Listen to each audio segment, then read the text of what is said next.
Jamais sans la grâce, une dévotion matinale qui vous connecte à la pensée de Dieu et vous donne la provision du ciel au quotidien. Bonjour chers amis internautes, bienvenue dans cette dévotion matinale, une nouvelle journée, une nouvelle provision. Prions. Père éternel, merci parce que tu fais le chemin avec nous, Seigneur. Ce qui nous rassure, c'est que chaque pas, tu le fais avec nous. Tu es dans la marche quotidienne avec nous. Et merci encore pour ce matin où tu veux nous parler. Parle-nous, Seigneur. Au nom de Jésus, j'ai prié. Amen. Bien-aimés, nous avons dit hier que la bonne voie, c'est Jésus-Christ. Et c'est mieux de quitter les sentiers pour venir sur la bonne voie. Quand on est sur les sentiers, on cherche à venir sur la voie principale. Alors, quitte les sentiers, viens sur la voie principale, la bonne voie. Et cette bonne voie-là, c'est Jésus-Christ. Peu importe qui tu es, peu importe tel que tu es, peu importe les charges qui sont sur ta vie, viens. Il dit, venez tel que vous êtes, viens tel que tu es. Si tu es là, il y a de la place pour tout le monde. Pour tout le monde, sur les voies principales. Les camions peuvent passer, les gros porteurs peuvent passer, les cars, les voitures, tout le monde, il y a de la place pour tout le monde. Et toi aussi, tu as de la place avec Jésus-Christ. Nous allons relire le passage de Jérémie 6, le verset 16, qui dit, « Ainsi parle l'Éternel, placez-vous sur les chemins, regardez et demandez quels sont les anciens sentiers, quelle est la bonne voie, marchez-y et vous trouverez le repos de vos âmes. » Mais ils répondent, nous n'y marcherons pas. Bien-aimés, il y a une question que j'aimerais poser, que suscite vraiment ce passage. La Bible dit, après cette placée, il a dit, demandez.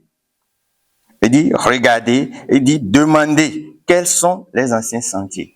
Et la question c'est, à qui est-ce qu'il faut demander? Les anciens sentiers.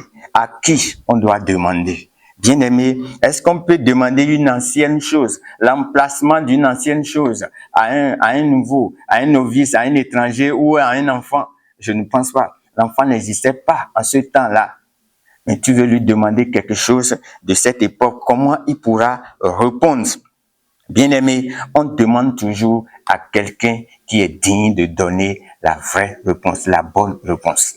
Parce que si tu ne demandes pas à celui qu'il faut, celui qui en est digne, tu vas te perdre. Tu vas entendre des mensonges. Et ici, la Bible dit demandez. Et si la Bible dit ça, c'est parce qu'il sait que Dieu sait qu'il a déjà préparé des gens qu'il faut. Dans le verset qui va suivre, nous n'allons pas lire, mais il est parlé de sentinelles. Dieu met toujours des gens à côté. Il met des gens pour pouvoir orienter son peuple. Et aujourd'hui, tu peux faire la même chose. Quand tu veux demander, ne demande pas à n'importe qui. Ne demande pas à un enfant. Tu veux savoir quelle est la volonté de Dieu pour ta vie, ce n'est pas à un novice que tu vas demander ça. Non. Et nous le savons, le guide de notre vie, c'est la parole de Dieu. La parole de Dieu que nous avons au quotidien avec nous.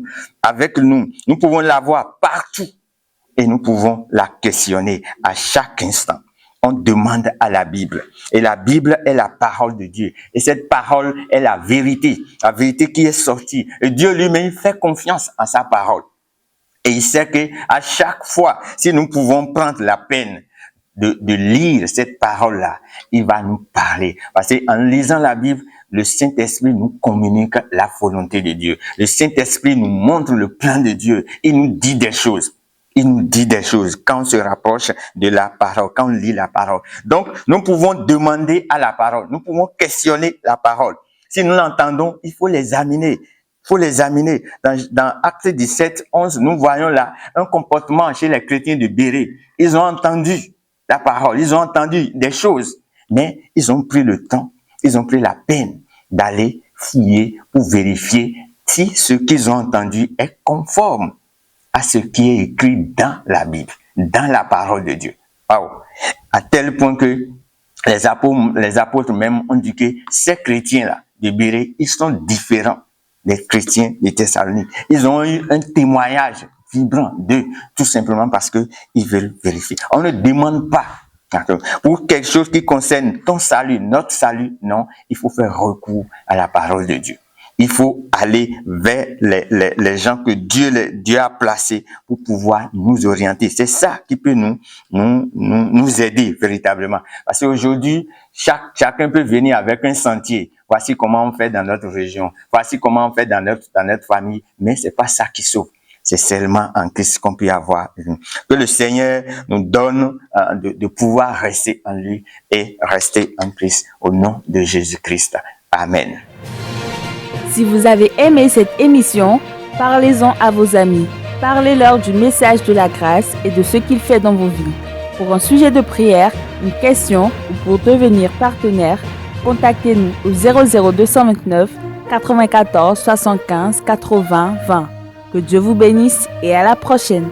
En attendant, pensez avec Dieu.